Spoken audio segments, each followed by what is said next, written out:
In the heart of Appalachia, nestled between rolling hills and mist-covered forests, lies the small town of Point Pleasant, West Virginia, a place that once lived in quiet obscurity. But in the late autumn of 1966, everything changed. Residents began whispering of a creature unlike anything seen before. A dark, winged figure with glowing red eyes, said to stand over 7 feet tall, able to take to the skies in a heartbeat. It all began one cold November night when 2 young couples, Roger and Linda Scarberry and Steve and Mary Millette, were driving through the old TNT area, a World War II munitions site abandoned after the war.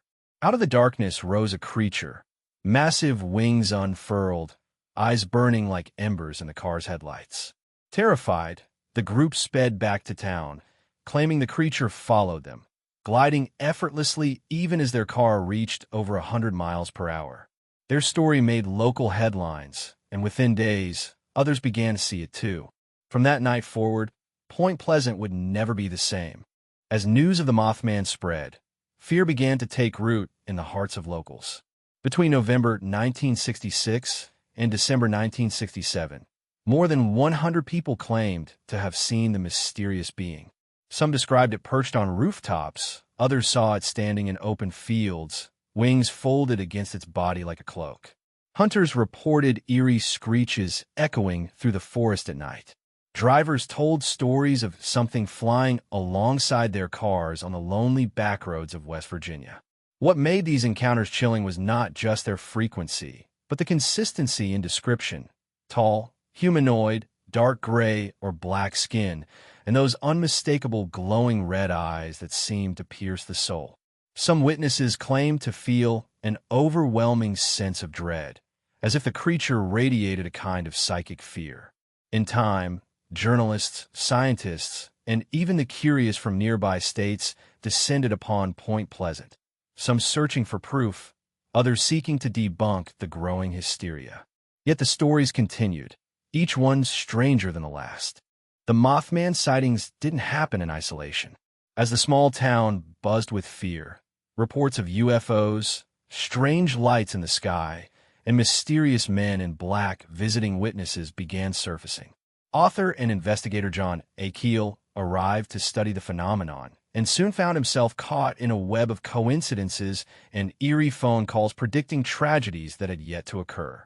He documented these experiences in his famous book, The Mothman Prophecies, suggesting that the Mothman was not merely a physical creature, but perhaps an interdimensional being, a harbinger of disaster.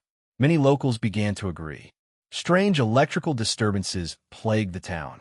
Televisions flickered, phones rang with static and voices that spoke in riddles. Even animals reacted violently in certain areas near the TNT site. Something, it seemed, was happening in Point Pleasant, something beyond explanation. The people didn't just feel watched, they felt warned.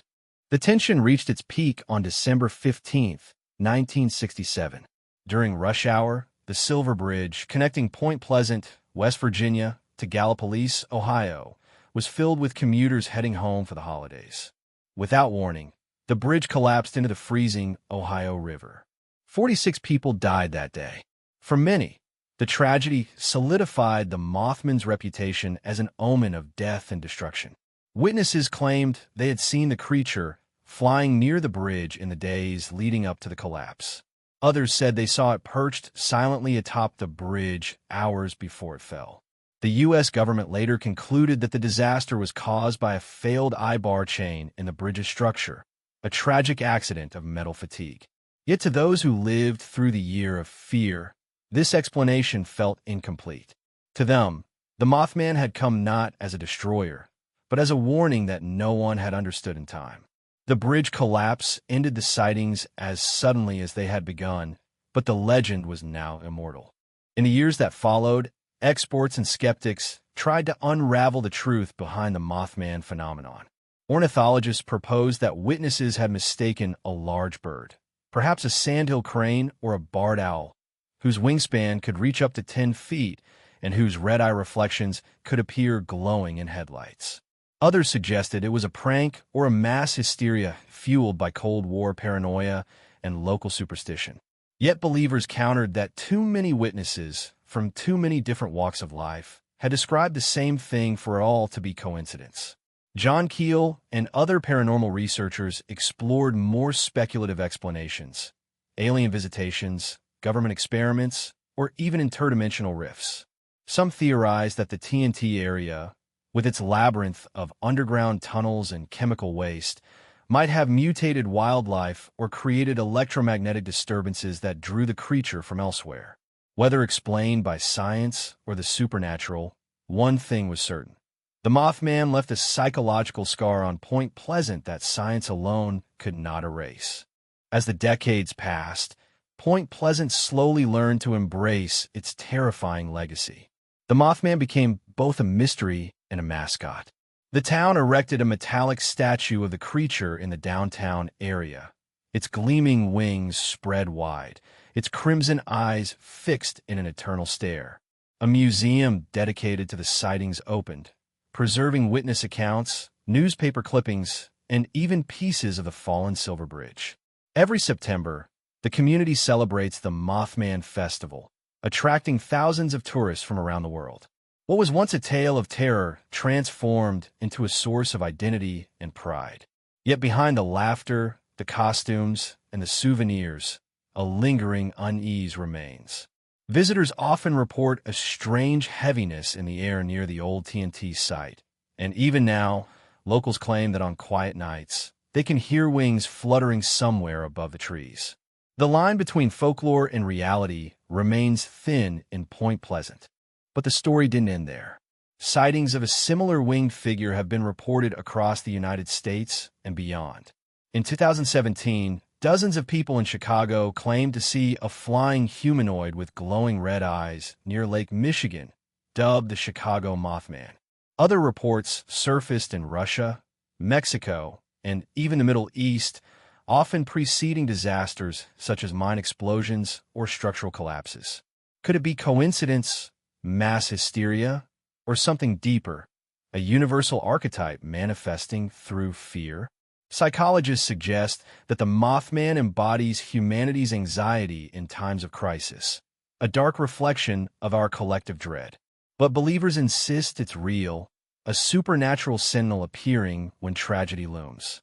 Whatever the truth, these continued encounters prove that the Mothman legend is no relic of the past. It's a living, evolving phenomenon that transcends geography and generations. Today, nearly 60 years after the first sighting, the Mothman continues to fascinate and terrify. It stands as one of America's greatest unsolved mysteries, a bridge between folklore, psychology, and the paranormal. Whether you see it as a misunderstood cryptid, a symbol of human fear, or a messenger from beyond, the Mothman refuses to be forgotten. Every retelling gives the creature new wings, every skeptic and believer keeping the story alive in their own way. Perhaps that's what legends truly are, mirrors reflecting the unknown corners of our collective imagination. And so, when you find yourself driving through the dark woods of West Virginia and the wind seems to whisper through the trees, remember the red eyes that once watched from the shadows. Some say the Mothman still waits, not to harm, but to warn. The question is, will anyone listen before it's too late?